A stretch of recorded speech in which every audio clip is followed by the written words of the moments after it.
बिस्मिल्लाहिर्रहमानिर्रहीम। स्टार्ट करते हैं गायट्रन के चैप्टर 77 की पार्ट 3 की वीडियो को। पहले दो पार्ट की वीडियो में हम थायराइड हार्मोन की बेसिक्स को, थायराइड हार्मोन बनते किस तरह से हैं, उनके फंक्शंस क्या होते हैं, ये वो डिस्कस कर चुके हैं। अब हम देखेंगे थायराइड हार्मोन्स की रेगुलेशन और फिर कुछ डिसऑर्डर्स को डिस्कस कर रहे होंगे। सही हो गई बात। तो इंट्रोडक्टरी पैराग्राफ में यही बात कर रहे हैं कि हमने normal level of metabolic activity को मेंटेन करना होता है, इसलिए थायराइड हार्मोन के लेवल को भी रेगुलर करने के लिए कुछ ना कुछ तो होना चाहिए। तो हाइपोथैलेमस और पिट्यूटरी ग्लैंड वगैरह इसको रेगुलर करने में रोल प्ले करते हैं। किस तरह करते हैं वो हम स्टडी करते हैं। पहले नंबर पे आता है हमारे पास TSH यानी थायराइड स्टिमुलेटिंग हार्मोन। ये एंटीरियर पिट्यूटरी ग्लैंड से रिलीज होने वाला एक ग्लाइकोप्रोटीन है, ठीक है बात, जो कि थायराइड हार्मोन की फॉर्मेशन को स्टिमुलेट करता है, ज्यादा इंक्रीज करता है। डन हो गई बात। अच्छा, ये काफी सारे काम करता है जिनकी वजह से अल्टीमेटली ज्यादा थायराइड हार्मोन्स बनते हैं। ये क्या काम करता है, अगर आपके जेहन में होगा ना ओवरऑल थायराइड हार्मोन बनता किस तरह से है, तो फिर ये समझना आपके लिए बहुत आसान होगा। तो मैं एक दो आपको रिवाइज कर देता हूँ थायराइड हार्मोन की फॉर्मेशन। हमने कहा था कि हमारे पास जो फॉलिकल्स होते हैं, फॉलिकल्स के सेल्स अपने अंदर आयोडीन को ट्रैप करते हैं, अंदर इंक्रीज लेके आते हैं, जिसको हमने कहा था आयोडाइड ट्रैपिंग। ठीक है के बाद फिर ये जो आयोडीन होती है थायरोग्लोबुलिन के टायरोसिन पे हम इस आयोडीन को लगाते हैं, जिसकी वजह से मेरा बहुत सारे ट्राई आयोडोथायरोडीन टेट्राआयोडोथायरोडीन वगैरह बन जाते हैं, यानी कि इस थायरोग्लोबुलिन के अंदर बहुत सारे थायराइड हार्मोन्स बन जाते हैं। फिर जब इन थायराइड हार्मोन्स को हमने सिक्रीट करना होता है तो थायरोग्लोबुलिन को हम सेल के अंदर लेके जाते हैं बाय एंडोसाइटोसिस, और ले जाके इस थायरोग्लोबुलिन का प्रोटियोलिसिस करते हैं, इसको तोड़ते हैं। इसको तोड़ने से वो हार्मोन्स निकल आते हैं, उन हार्मोन्स को हम सिक्रीट कर देते हैं। ये हम लोग थायराइड हार्मोन की सिक्रीशन को पढ़ चुके हुए हैं। सही होगी बात। अब थायराइड स्टिमुलेटिंग हार्मोन क्या करता है, नंबर 1 इस आयोडाइड पंप को स्टिमुलेट करता है ताकि ज्यादा से ज्यादा आयोडाइड को अंदर लाया जा सके। ठीक है, तो यहाँ पे लिखा हुआ है increase activity of iodide pump, almost 8 times increase करते हैं इसकी एक्टिविटी को। सिंपल चीज हो गई। फिर नंबर दूसरा स्टेप क्या था आपके पास, ये आयोडीनेशन ऑफ टायरोसिन। तो थायरोग्लोबुलिन के टायरोसिन के आयोडीनेशन को भी स्टिमुलेट करता है। थायराइड स्टिमुलेटिंग हार्मोन आपकी इंक्रीज आयोडीनेशन ऑफ टायरोसिन। सही होगी बात। उसके बाद ये जो थायरोग्लोबुलिन है इसको हम तोड़ते हैं ना हार्मोन्स निकालने के लिए, तो ये जो प्रोटियोलिसिस है इसको भी स्टिमुलेट करता है थायरोग्लोबुलिन और ये थायराइड स्टिमुलेटिंग हार्मोन, और ये TSH का सबसे इंपॉर्टेंट एक्शन है। इंक्रीज्ड प्रोटियोलिसिस ऑफ थायरोग्लोबुलिन इसका सबसे इंपॉर्टेंट एक्शन है, ताकि क्या करता है ये एक्शन, थायरोग्लोबुलिन को तोड़ता है ताकि इसमें से हार्मोन्स निकले और हार्मोन्स की सिक्रीशन को बढ़ाया जाए। उसके अलावा थायराइड स्टिमुलेटिंग हार्मोन ओवरऑल आपके थायराइड ग्लैंड को स्टिमुलेट करता है, उसके सेल्स की तादाद को बढ़ाता है, उसके साइज को इंक्रीज करता है सेल्स की, और सिक्रीटरी एक्टिविटी को बढ़ाता है। ठीक है ना। एक कॉलॉइड को फॉलिकल्स को अगर मैं डिस्कस करूँ तो आपको याद होगा वो जो थायराइड ग्लैंड होता है ना वो इस तरह बहुत सारे फॉलिकल्स का बना हुआ होता है। ठीक है, ये सारे सेल्स के एक फॉलिकल की वॉल को मैंने यहाँ पे लार्ज करके शो किया है ना आपको। ठीक है ना, ये एक फॉलिकल, ये समझो इस तरह करके पूरा एक फॉलिकल बनता है। तो काफी सारे फॉलिकल्स होते हैं। फॉलिकल्स के एपिथेलियम यूजुअली क्यूबॉइडल होती है, जो क्यूबॉइडल सेल होते हैं। जब TSH आता है, थायराइड स्टिमुलेटिंग हार्मोन आता है, तो वो इन सेल्स की तादाद को बढ़ाता है। तादाद को बढ़ाने के लिए ये सेल्स कोलमनर भी हो जाते हैं। यहाँ पे आप देखिएगा ये 2 फॉलिकल्स ने ड्रॉ किए हैं तकरीबन एक जितने साइज के। पहले ये था जिसमें आपके पास क्यूबॉइडल सेल्स थे, अब हमने सेल्स की तादाद को बढ़ाना था, तो इसमें आप देख सकते हैं सेल्स की तादाद बहुत ज्यादा है। वह बेसिकली क्या है, क्यूबॉइडल से कोलमनर कर दिए हमने। ये आप देख सकते हैं कोलमनर सेल्स हो चुके हैं, तो अब आपके पास इंक्रीज नंबर ऑफ सेल्स है। तो TSH सेल्स की तादाद को भी बढ़ाता है। फिर आप देख सकते हैं इनकी जो एपिथेलियम है वो कितनी फोल्डेड है। ठीक है, तो overall surface area of epithelium में इंक्रीज हो गया, क्योंकि जितनी ज्यादा एपिथेलियम होगी उतनी ही ज्यादा मेम्ब्रेन टच हो रही है, उतनी ही आसानी से हम लोग आपको पता है इसको इनगल्फ कर सकेंगे और आगे थायराइड हार्मोन्स की सिक्रीशन वगैरह करवा सकेंगे। सही के बाद तो TSH सेल्स की तादाद को भी बढ़ाता है। अच्छा, फॉलिकल का साइज भी बड़ा करता है। ये इतना फॉलिकल था ना, हो सकता है इतना बड़ा कर दे। सेल्स की तादाद भी बढ़ाता है, क्यूबॉइडल से कोलमनर करता है, फॉलिकल के साइज को भी बढ़ाता है, ये फोल्डिंग्स भी कॉज करवाता है। तो ये सारे काम आपके पास TSH करवा रहा होता है। जब मुझे सबसे इंपॉर्टेंट एक्शन कौन सा है, थायरोग्लोबुलिन का प्रोटियोलिसिस। डन के बाद अच्छा, TSH किस मैकेनिज्म के थ्रू ये सारे स्टेप्स करवाता है। अगर बता सारे हार्मोन, कोई हार्मोन होते हैं वो बताते खुद सेल के अंदर चले जाते हैं, कोई हार्मोन होते हैं वो आयन चैनल को चेंज करके काम करवाते हैं, कुछ हार्मोन होते हैं वो सेकंड मैसेंजर सिस्टम के थ्रू काम करवाते हैं। तो TSH भी सेकंड मैसेंजर सिस्टम यानी कि साइक्लिक AMP के थ्रू काम करवाता है। तो TSH cyclic AMP second messenger system के थ्रू काम करवाता है। और साइक्लिक AMP में आपको पता होता है बेसिकली क्या है, हार्मोन आके लगता है G प्रोटीन पे, रिसेप्टर पे, रिसेप्टर आगे G प्रोटीन को एक्टिवेट करता है। G प्रोटीन का अल्फा बीटा गामा 3 सब यूनिट होते हैं, इनमें से अल्फा सब यूनिट एक्टिवेट होकर एडेनाइल साइक्लेज के पास जाता है। जब वो एडेनाइल साइक्लेज के पास जाएगा तो एडेनाइल साइक्लेज साइक्लिक AMP फॉर्म करेगी। ये cyclic AMP basically second messenger है।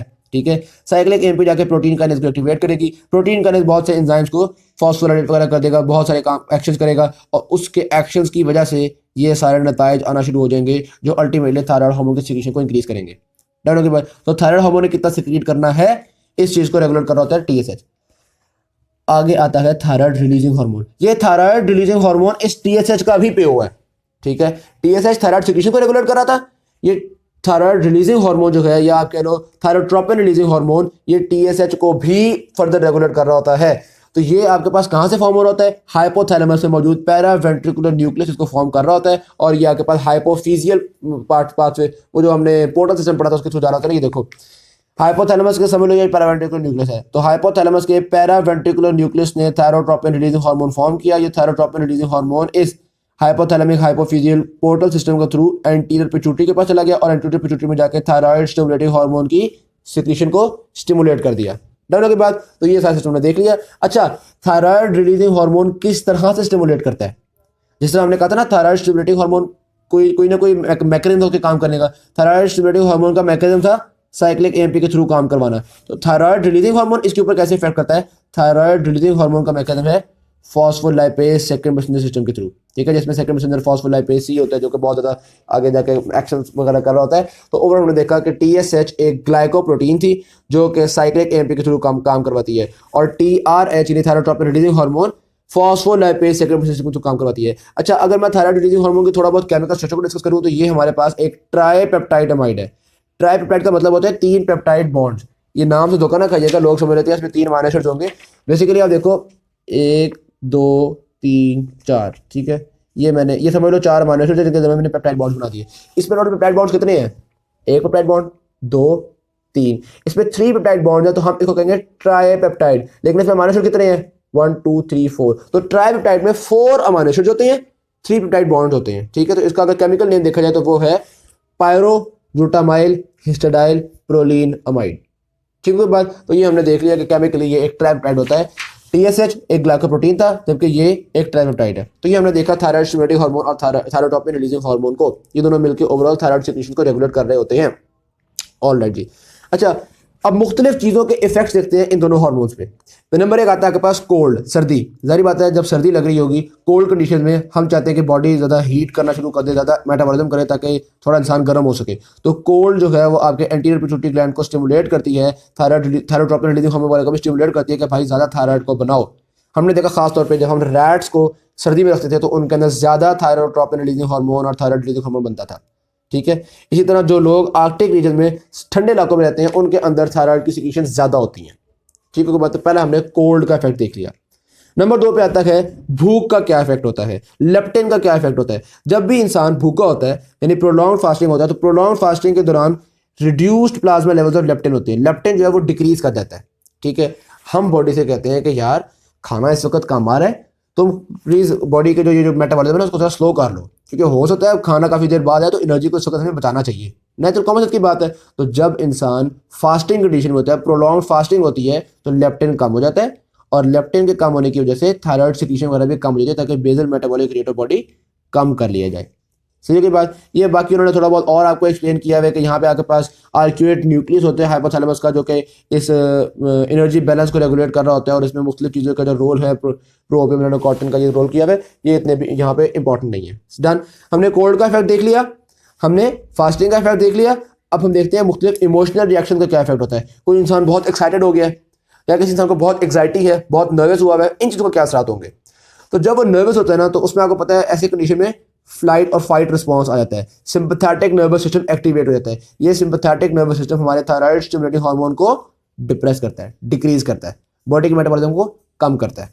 डाउन के बाद इसकी एक वजह ये भी हो सकती है, वो कह रहे हैं कि शायद देखो मिसाल के तौर पर जब आपकी ये इस तरह की कंडीशन होती है तो बॉडी थोड़ी बहुत आपको पता है हीट मेटाबॉलिक रेट इंक्रीज कर जाता है, बॉडी हीट इंक्रीज कर जाती है।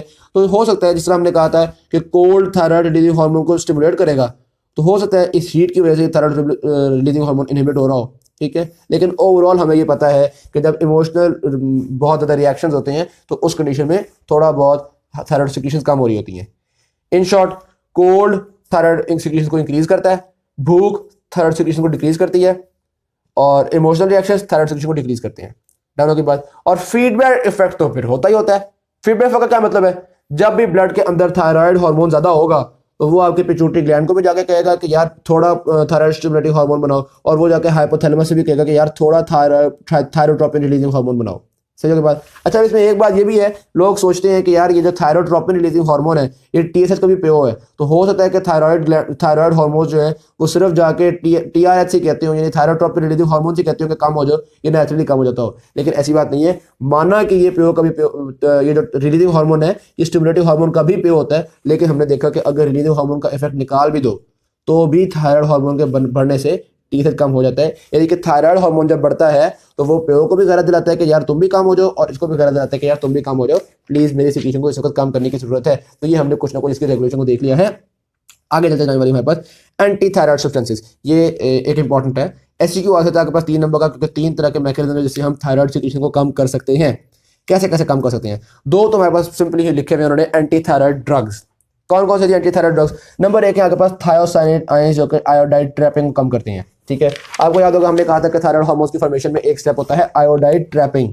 अब आयोडाइड ट्रैपिंग को किस तरह से काम करते हैं? ये जो होते हैं ना थायोसाइनेट आयंस, ये इन रिसेप्टर्स के लिए या इन चैनल्स के लिए बड़े परफेक्ट होते हैं। ये जो चैनल है ना ये आयोडाइड को भी अंदर ला सकते हैं और थायोसाइनेट आयंस को भी अंदर ले आते हैं, इसी तरह से परक्लोरेट आयंस को भी अंदर ले आते हैं, ये सारा कुछ। तो जब हम किसी बंदे को ये थायोसाइनेट आयंस देते हैं तो जिन चैनल्स को यूज करके उस बंदे ने आयोडाइड ट्रैपिंग करवानी थी उन चैनल में थायोसाइनेट आना शुरू हो जाता है। वो कहता है भाई मैंने आना है, वो कहता है भाई मैंने आना है। तो ये जो चैनल्स हैं ये थायोसाइनेट में मसरूफ हो गए। एज अ रिजल्ट आयोडाइड की ट्रैपिंग कम हो गई। जब आयोडाइड की ट्रैपिंग कम होगी तो जाहिर सी बात है थायरोग्लोबुलिन में आयोडाइड कम से कम आएगा। अब थायरोग्लोबुलिन तो नॉर्मल बन रहा है, उसमें नहीं कमी आ रही, थायरोग्लोबुलिन धड़ाधड़ बनी जा रहा है, लेकिन जब थायरोग्लोबुलिन में आयोडीन ही कम आएगी तो यानी कि थायरोग्लोबुलिन में हार्मोन्स कम बन सकेंगे। थायरोग्लोबुलिन का लेवल नॉर्मल है, हार्मोन्स कम होंगे। अब जाहिर बात है बॉडी के अंदर या ब्लड के अंदर ट्राईआइडोथायरोनिन या थायरोक्सिन के लेवल्स कम हो जाएंगे। तो हमने देखा थायोसाइनेट आयंस ने बॉडी के अंदर थायराइड हार्मोन्स के लेवल्स को कम कर दिया है। जब थायराइड हार्मोन्स के लेवल कम होंगे तो बॉडी हाइपोथैलेमस से कहेगी कि यार पागल हो गए, thyroid stimulating hormone thyrotropin releasing hormone क्यों नहीं बना रहे? तो ये जो प्यो का प्यो था ये आपके पास थायरोट्रोपिन रिलीजिंग हार्मोन बनाई जाएगा। इसको लगेगा कि शायद थायराइड हार्मोन सही से काम नहीं कर रहा। As a result thyroid stimulating hormone बनेगा। एज अ रिजल्ट ये सारा कुछ होना शुरू हो जाएगा, थायराइड सेल्स बड़े होना शुरू हो जाएंगे, ओवरऑल थायराइड ग्लैंड का साइज बड़ा होना शुरू हो जाएगा। असल में मसला तो ये है ना कि आयोडीन ट्रैप नहीं हो पा रही, लेकिन बॉडी को क्या पता मसला क्या है? बॉडी को लगेगा कि शायद थायराइड ग्लैंड सुस्त पड़ गया है, तो as a result thyroid gland का साइज बड़े से बड़ा करते जाएंगे। डन के बाद तो इस कंडीशन में आपके पास गॉइटर भी हो जाएगा, यानी कि इलाज थायराइड ग्लैंड भी हो जाएगा। इन शॉर्ट अगर मैं रिपीट कर दूं, हमने आयोडाइड ट्रैपिंग को कम किया जिसकी वजह से थायराइड हार्मोन बनना कम हो गए। जब थायराइड हार्मोन्स कम होंगे तो जाहिर सी बात है थायराइड स्टिमुलेटिव हार्मोन इंक्रीज करेगा और वो स्टिमुलेटिव हार्मोन थायराइड ग्लैंड का साइज बढ़ा देगा। डन, तो ये हो गया हमारे पास थायोसाइनेट आयंस। नंबर 2 आता है आपके पास प्रोपाइल थायोरेसिल ड्रग्स। अब ये प्रोपाइल थायोरेसिल क्या करता है? ये आयोडीन की जो आयोडीनेशन थी ना इस स्टेप को इनहिबिट कर देता है। तो इसके ऑलमोस्ट सारे इफेक्ट्स सिमिलर होंगे इस वजह से थायोसाइनेट आयंस से, क्योंकि थायोसाइनेट आयंस ने आयोडीन की ट्रैपिंग कम की थी, इसने आयोडीनेशन कम कर दी है। दोनों का जो इफेक्ट्स है वो तकरीबन सिमिलर होंगे। इसमें भी आपके पास थायरोग्लोबुलिन प्रॉपर फॉर्म हो रहा होगा लेकिन हार्मोन्स की कमी होगी, ब्लड में इन दोनों हार्मोन्स की कमी हो जाएगी। थायराइड स्टिमुलेटिव हार्मोन को गैरत आएगी, वो थायराइड ग्लैंड को बड़ा करवा देगा, गॉइटर हो जाएगा। इन दोनों कंडीशन में ऐसे ही है, दोनों कंडीशन में आपके पास गॉइटर हो जाएगा, दोनों कंडीशन में ब्लड में थायराइड की कमी होगी। बस फर्क सिर्फ इतना है कि पहली कंडीशन में आयोडाइड ट्रैपिंग की कमी थी और दूसरी कंडीशन में आयोडाइड ट्रैपिंग तो हो रही थी लेकिन आयोडीनेशन की कमी हो गई है। टर्न के बाद नंबर 3 पे आते हैं हमारे पास आयोडाइड आयंस।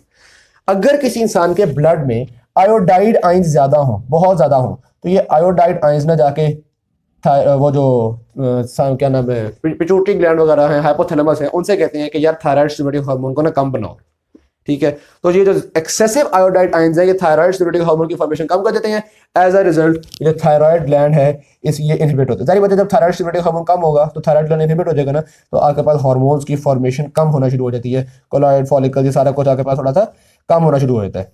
डाउन के बाद तो इस कंडीशन में आयोडाइड आयंस का बहुत ज्यादा होना थायराइड ग्लैंड को थोड़ा सा छोटा कर देता है। अब देखो पहले दोनों कंडीशन में थायराइड स्टिमुलेटिंग हार्मोन बहुत ज्यादा बन रहा था, थायराइड ग्लैंड बड़े हो रहे थे, गॉइटर हो रहा था। जबकि आखिरी जो कंडीशन पढ़ी है हमने, इसमें थायराइड ग्लैंड्स का साइज इतना इंक्रीज नहीं कर रहा बल्कि थायराइड ग्लैंड का साइज डिक्रीज कर रहा है, क्योंकि थायराइड स्टिमुलेटिंग हार्मोन भी डिक्रीज कर रहा है। डाउन के बाद अच्छा एक और बात हमने यहाँ पे बताई, जब हमने थायराइड ग्लैंड की सर्जरी करनी होती है ना, जैसे आपको पता है गॉइटर हो जाता है, फिर हम सर्जरी करके काफी ज्यादा थायराइड ग्लैंड काट देते हैं, तो सर्जरी से पहले ना हम इंसान को आयोडाइड आयंस देना शुरू कर देते हैं ताकि थायराइड ग्लैंड का साइज थोड़ा बहुत डिक्रीज कर जाए, और खासतौर पे थायराइड ग्लैंड की ब्लड सप्लाई भी डिक्रीज कर जाती है। ठीक है, तो हम चाहते हैं कि सर्जरी से पहले इसकी ब्लड सप्लाई कम से कम हो, ताकि जब हम थायराइड ग्लैंड को काटे ज्यादा ब्लीडिंग ना हो।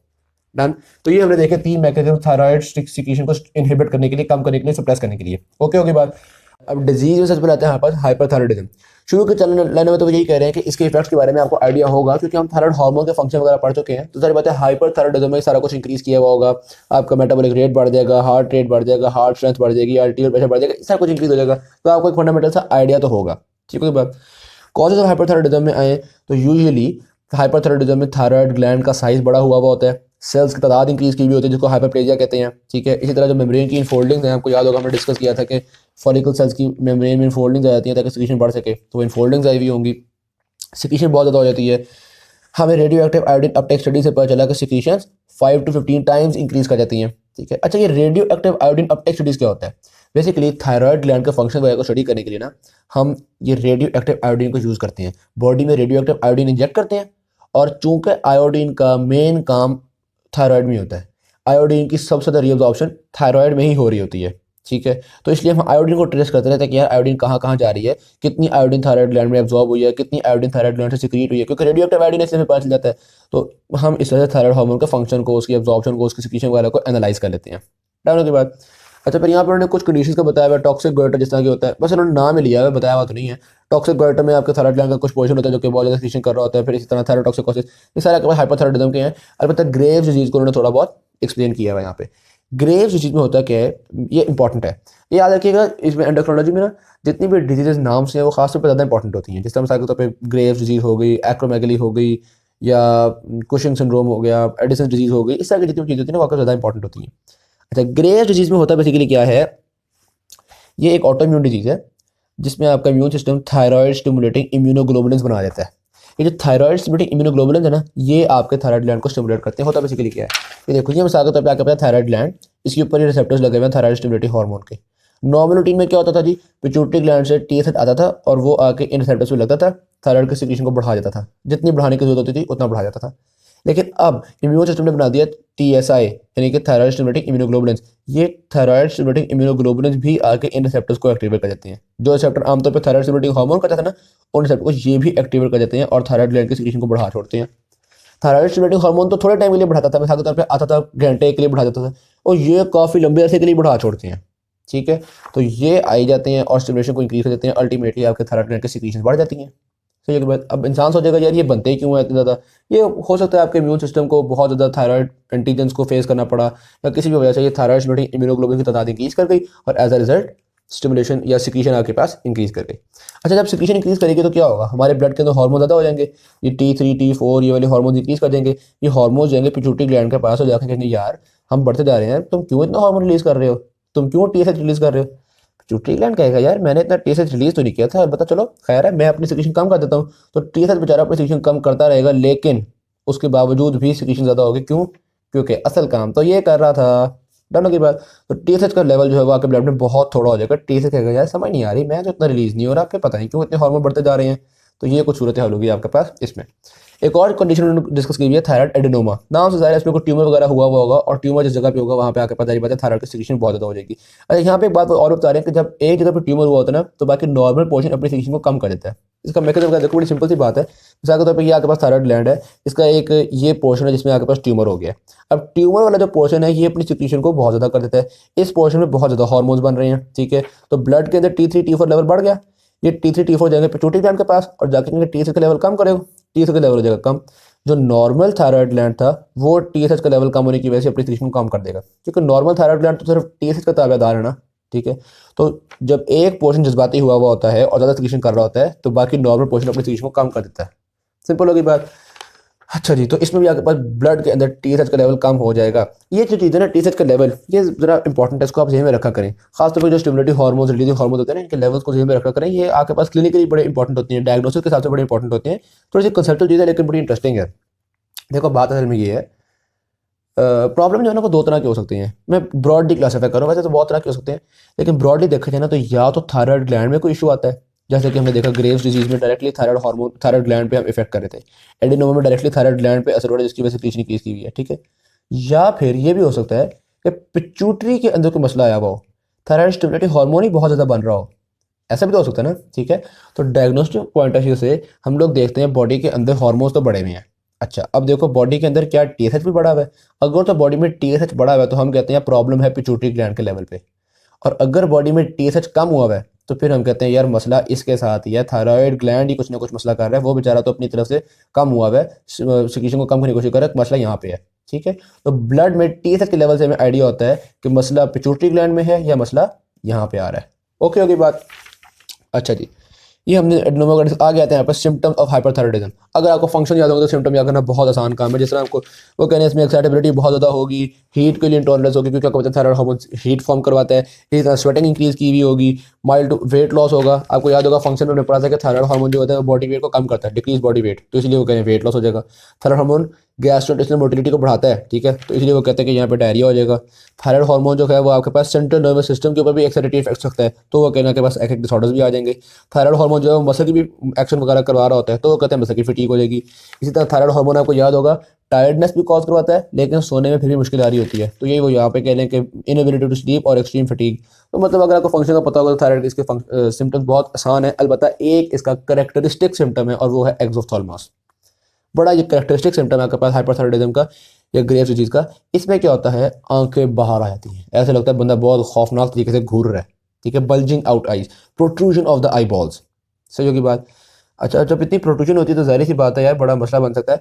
अच्छा, protrusion of the eye ball होती क्यों है? जब थायराइड स्टिमुलेटिंग हार्मोन इतना ज़्यादा हो जाता है ना तो उसकी वजह से कई दफ़ा ये मिसाल के तौर पे अगर मैं आपको डायग्राम दिखाऊं तो ये आपके पास आई है ना, आई के जो पीछे टिश्यू होते हैं ना जिनको रेट्रो ऑर्बिटल टिश्यूज कहते हैं, आई के इर्द गिर्द जो पीछे इन रेट्रो ऑर्बिटल टिश्यूज में होती है स्वेलिंग। इनकी स्वेलिंग की वजह से सारी बात है कि जो आई बॉल है ये बाहर की तरफ को जाएगा, ठीक। और दूसरा ये जो मसल्स होते हैं ना, एक्स्ट्रा ऑकुलर मसल्स, या आप देख रहे हैं ना मसल्स ने बड़ा खींच के रखा हुआ है इस आई बॉल को अपनी जगह पर रखा, ये मसल्स डिजनरेट कर जाते हैं। तो एक तो इस सारी एरिया में स्वेलिंग हो रही है जो कि आई बॉल को बाहर धकेलेगी, और दूसरा ये मसल्स डिजनरेट कर देंगे, तो ये जो आई बॉल है ये काफ़ी सारा बाहर को आ जाएगा। नुकसान क्या होता है, देखो ये आपके पास ऑप्टिक नर्व है, आई के पीछे लगी हुई ऑप्टिक नर्व है, जब आई बॉल बाहर जाएगा तो ये नर्व बेचारी खिंचेगी, इसकी वजह से ऑप्टिक नर्व डैमेज हो जाती है, जिसकी जब ऑप्टिक नर्व डैमेज हो जाएगी तो आई से डैमेज हो जाएगी। दूसरा नुकसान क्या होता है, ये देखो आपके ना आईलिड होते हैं जो कि आंख के ऊपर आते हैं, ठीक है। जब आप सोते हो, जब आंख बंद करते हो तो आईलिड आंख के ऊपर आते हैं, आंख इतनी बाहर निकल जाती है, कभी कभी हर एक बंदे में नहीं, कभी कभी आंख इतनी बाहर निकल जाती है कि आईलिड्स पूरी आंख कवर नहीं कर पाते। तो ऐसे कंडीशन में बंदे को सोते हुए भी सोचो थोड़ी थोड़ी सी आँख खुली हुई हो तो कॉर्निया वगैरह डैमेज हो जाएगा और ये सारा के पास बहुत डैमेजिंग इसके इफेक्ट्स होंगे। तो बता रहे हैं eyes are damage because the eyelids do not close completely when the person blinks और इज अस्लीप। लेकिन ये दोनों जो कंडीशन है ना, ऑप्टिक नर्व का डैमेज होना या आईलिड का पूरा बंद होना, ये एक्सट्रीम केसेस में होता है, हर इंसान में नहीं होता। Alright, diagnostic test for hyperthyroidism, diagnosis कैसे करें? सीधी बात है, ब्लड में चेक करो थायरॉक्सिन का लेवल, अगर ज़्यादा होगा तो कहना हाइपरथायराइडिज्म है। या कोई और टेस्ट करना है तो बॉडी में बेसल मेटाबॉलिक रेट देख लो, बॉडी का मेटाबॉलिक रेट ज़्यादा होगा तो सारी वजह थायराइड हार्मोन ज़्यादा है। अच्छा, फिर एक और उन्होंने बताया कंसंट्रेशन ऑफ टीएसएच। अब ये आपको पता है इन दोनों कंडीशन में टीएसएच की कंसंट्रेशन कम हुई हुई होगी, ठीक है। और अगर कोई आपके पास ट्यूमर हुआ पिट्यूटरी ग्लैंड का तो टीएसएच की कंसंट्रेशन इंक्रीज की हुई होगी। तो ये आपके पास बड़ी एक टिपिकल किस्म की चीज़ है, बड़ी एक करेक्टरिस्टिक और डायग्नोस्टिक पॉइंट ऑफ व्यू से इंपॉर्टेंट चीज़ है। ट्रीटमेंट इन हाइपरथायराइडिज्म, थायराइड ग्लैंड इतना बड़ा हुआ है तो काट दो, ठीक है। लेकिन ये तो बात होगी जो हमने पहले पढ़ी थी, बच्चों होते पढ़ी हुई थी, अब तो हम बड़े हो गए हैं, एमबीबीएस में आ गए, तो हमने मजीद पढ़ना है कि ट्रीटमेंट ऑफ हाइपरथायराइडिज्म किस किस तरह से होगी। Surgical removal of the gland हमारे पास इसका हल होता है। और उसके लिए एक तो हम बॉडी के बेसल मेटाबॉलिक रेट को कम करने के लिए ना काफ़ी हफ्ते प्रोपाइल थायोरेसिस देते रहते हैं। आपको याद होगा प्रोपाइल थायोरेसिस जो थे वो थायराइड हार्मोन को कम कर देते हैं, तो इस तरह से हम बॉडी का बेसल मेटाबॉलिक रेट जो है वो काफ़ी कम कर लेते हैं। दयबत सर्जरी करने से पहले काफ़ी मसले तो हल करने पड़ेंगे ना। और फिर हम सर्जरी से एक दो हफ्ता पहले आयोडाइड्स देना शुरू कर देते हैं, क्योंकि आयोडाइड जो है वो आपको याद होगा थायराइड ग्लैंड का साइज़ भी कम करते हैं और उसकी ब्लड सप्लाई को भी कम करते हैं। तो हम चाहते हैं कि सर्जरी से पहले थायराइड ग्लैंड की ब्लड सप्लाई कम हो जाए ताकि जब हम सर्जरी करें तो ज़्यादा ब्लड लॉस ना हो, ठीक होगी बात। तो ये आ गया बस ट्रीटमेंट ऑफ हाइपरथायराइडिज्म। अच्छा, उसके अलावा एक और ट्रीटमेंट भी बता रहे हैं कि रेडियो एक्टिव आयोडीन भी इस्तेमाल की जा सकती है, क्योंकि रेडियो एक्टिव आयोडीन रेडिएशन से निकालेगी और ये रेडिएशन आपको पता है डैमेजिंग इफेक्ट रखते हैं। तो हम बॉडी में एक खास हद तक रेडियो एक्टिव आयोडीन डालते हैं। ज़्यादातर आयोडीन जो होती है वो थायराइड ग्लैंड में चली जाती है और थायराइड ग्लैंड में जाकर फिर रेडिएशन के थ्रू थायराइड ग्लैंड के सेल्स को तबाह करती है। तो ठीक है, सेल्स बहुत ज़्यादा हुए थे, कुछ ना कुछ सेल्स तबाह हो जाएंगे, वेरी गुड। जो हम 5 मिली क्यूरीज का यूज़ करते हैं, ये जो मिली क्यूरीज बेसिकली रेडियो एक्टिविटी का यूनिट होता है, ठीक है। तो 5 मिली क्यूरीज का रेडियो एक्टिव आयोडीन हम यूजुअली यूज़ करते हैं कि ये जाके काफ़ी हद तक थायराइड ग्लैंड को तबाह कर देगा, सर्जरी की जरूरत नहीं पड़ेगी। डन, हाइपरथायराइडिज्म कंप्लीट होता है। अब आता है हमारे पास हाइपोथायराइडिज्म। सही की बात, हाइपरथायराइडिज्म में एक केस था ग्रेव्स डिजीज जो कि ऑटोइम्यून डिजीज थी। यहाँ पे भी एक केस है हाशिमोटोस डिजीज, ये भी एक ऑटो इम्यून डिजीज है, ठीक। लेकिन इस ऑटो इम्यून डिजीज में एक इम्यूनोग्लोबुलिन बन गया था जो कि थायराइड ग्लैंड को स्टिमुलेट करता चला जा रहा था, जबकि इस ऑटो इम्यून डिजीज में बॉडी की अपनी ही इम्यूनिटी आके थायराइड ग्लैंड को तोड़ना शुरू कर देती है, थायराइड ग्लैंड को इनहिबिट करना शुरू कर देती है, जिसकी वजह से थायराइड की सिक्रीशंस कम हो जाती हैं, डिस्ट्रॉय करती है, सिक्रीशंस कम हो जाती हैं। आसान बात हो गई। तो एक तो हाइपोथायराइडिज्म ये हो गया। उसके अलावा एंडेमिक कोलर गॉटर, जब भी लफ्ज़ एंडेमिक आएगा आपने समझ जाना है कि यहाँ पे आयोडीन की कमी की बात की जा रही है, ठीक। दुनिया में बहुत सी जगह जहाँ पे आयोडीन होती कम है, मतलब पानी में कम आयोडीन होती है, इस तरह से वो स्विस एल्प्स और एंडीज और Great Lakes region of the United States, ये वो जगह जहाँ पे आयोडीन कम होती है। तो जब ये लोग आयोडीन खाते ही कम है, तो आपको पता है ना आयोडीन बहुत जरूरी है थायराइड हार्मोन बनाने के लिए, ठीक है। आयोडीन होगी तो थायराइड हार्मोन बनेंगे, आयोडाइड पंप के थ्रू आएगी ये। तो जब आयोडीन ही नहीं होती इन लोगों में, तो यहाँ पे थायराइड हार्मोन नहीं बन पाते। जाहिर बात है जब थायराइड हार्मोन नहीं बन रहे होंगे, थायराइड हार्मोन की कमी होगी, तो पिट्यूटरी ग्लैंड ज़्यादा से ज़्यादा टीएसएच बनाई जाएगा, थायराइड ग्लैंड का साइज बड़े से बड़ा होता चला जाएगा। इस केस में भी आपके पास गॉइटर हो जाता है, तो इसको भी हम कहते हैं एंडेमिक गॉइटर। सही होगी बात, जो कि लैक ऑफ आयोडीन की वजह से होता है। इसमें आपके पास थायराइड स्टिमुलेटिंग हार्मोन का कोई कसूर नहीं है, थायराइड ग्लैंड का कोई कसूर नहीं है, आयोडीन ही नहीं आ रही, तो क्या किया जाए बेचारा, थायराइड स्टिमुलेटिंग हार्मोन तो बस बढ़ता चला जाएगा। अच्छा, हमारे पास आयोडोपैथिक नॉन टॉक्सिक कोलॉइड गटर, यानी वो लोग जिनमें आयोडीन की डेफिशिएंसी भी नहीं है, फिर भी इनका थायराइड ग्लैंड इलाज हुआ है, इनमें गॉइटर हुआ है, ठीक है। जिसका एग्जैक्ट कॉज तो हमें नहीं पता होता, बट हमारा ख्याल है कि यार कई लोगों में होता है थायराइडाइटिस की वजह से हुआ वो, यानी कि थायराइड ग्लैंड की इन्फ्लेमेशन की वजह से थोड़ी सिक्रीशंस हो रही हो। और हमेशा जब भी थोड़ी सिक्रीशंस होंगी, थोड़े थायराइड हार्मोन्स ब्लड में होंगे, तो आपका वो जो पिट्यूटरी ग्लैंड होता है वो थायराइड स्टिमुलेटिव हार्मोन बनाई जाएगा, और जब भी थायराइड स्टिमुलेटिव हार्मोन की सिक्रीशन बढ़ेगी, वो आपका थायराइड ग्लैंड का साइज वगैरह बढ़ा देगा, गॉइटर कॉज करवा देगा, ठीक है। और भी कॉजेज हो सकते हैं, जितने भी इंजाइम्स आपके थायराइड हार्मोन बनाने में इन्वॉल्व हैं, हो सकता है किसी इंजाइम की कमी की वजह से हाइपोथायराइडिज्म हुआ हो। जिस तरह आपको पता है कि जब हमने थायराइड हार्मोन बनाना होता है, तो पहले हम यहाँ पे आयोडीन को ट्रैप करते हैं, फिर इसको हम पर ऑक्सीडेज की वजह से ऑक्सीडेशन कर रहे होते हैं, फिर हम उसको आगे बढ़ते यहाँ पे मतलब अटैच कर देते हैं टायरोसिन के साथ। तो जो आयोडाइड ट्रैपिंग वाला मैकेनिज्म डेफिशिएंट हो, मसला बन सकता है। पर ऑक्सीडेज सिस्टम जो कि इसकी ऑक्सीडेशन करवाता था, वो डेफिशिएंट हो, मसला बन सकता है। जो आयोडीन को टायरोसिन में ऐड करवाता है, वो डेफिशिएंट हो, मसला बन सकता है। इसी तरह डी आयोडीनेज एंजाइम होता है, वो जब हमने यहाँ पे थायरोग्लोबिन को तोड़ते हैं ना, तो जो मोनो आयोडोटायरोसिन बने हो, डाई आयोडोटायरोसिन बने हो, उनके ऊपर से आयोडीन को उतारने के लिए डी आयोडीनेज एंजाइम होता है। अगर डी आयोडीनेज एंजाइम नहीं होगा तो ये आयोडीन नहीं उतर सकेगी, ज़ाया हो जाएगी, ठीक है। तो ये मुख्तलिफ कॉजेज हो सकते हैं हमारे पास idiopathic non toxic colloid goitre के। हमें पता नहीं होता इस पेशेंट में एग्जैक्टली क्या मसला है, बस ये पता है कि गटर शटर हुआ है। सही है बात। फिजियोलॉजिकल कैरेक्टरिस्टिक्स ऑफ हाइपोथायराइडिज्म, वो सारी चीज़ें जो कि हाइपरथायराइडिज्म में इंक्रीज की थी, यहाँ पे डिक्रीज कर देंगी। वहाँ पे नींद नहीं आ रही थी, यहाँ पे नींद बहुत आ जाएगी। यहाँ पे बंदा जो स्लगिशनेस होना शुरू हो जाएगी, कार्डियक आउटपुट कम हो जाएगा, बॉडी का वेट इंक्रीज कर जाएगा। और इसमें मतलब ये सारी बड़ी बेसिक चीज़ें हैं। अलबत्ता जैसे यहाँ पे एक करेक्टरिस्टिक प्रॉब्लम था एक्सोफ्थाल्मोस, यहाँ भी एक करेक्टरिस्टिक खास प्रॉब्लम है मिक्सडेमा, ठीक है। इस बंदे को मिक्सडेमा हुआ वैशी किस्म का, जिसमें आप देख सकते हैं पफी फेस है, और ख़ास तौर पे ये आइस नीचे आप देख सकते हैं कितनी ज़्यादा स्वेलिंग हुई भी है, ठीक है। तो यहाँ पे किसी वजह से कॉन्ड्राइटिन सल्फेट और हाइलोरोनिक एसिड वगैरह जमा होना शुरू होती है, जिसकी वजह से बहुत ज़्यादा स्वेलिंग हो जाती है। और ये आपके पास जेल लाइक मटीरियल होता है, ये इतना पिटिंग एडिमा टाइप नहीं होता, तो थोड़ी सी हार्ड होता है, ठीक है। पिटिंग एडिमा का मतलब होता है कि पिटिंग एडिमा एक चीज़ यहाँ से दबाओ तो बाकी का पानी वहाँ पे हेरा जाएगा, और जिस तरह वाटर बलून होता है, ठीक है। तो ये ऐसा नहीं होगा, ये थोड़ा हार्ड किस्म का होगा आपके पास।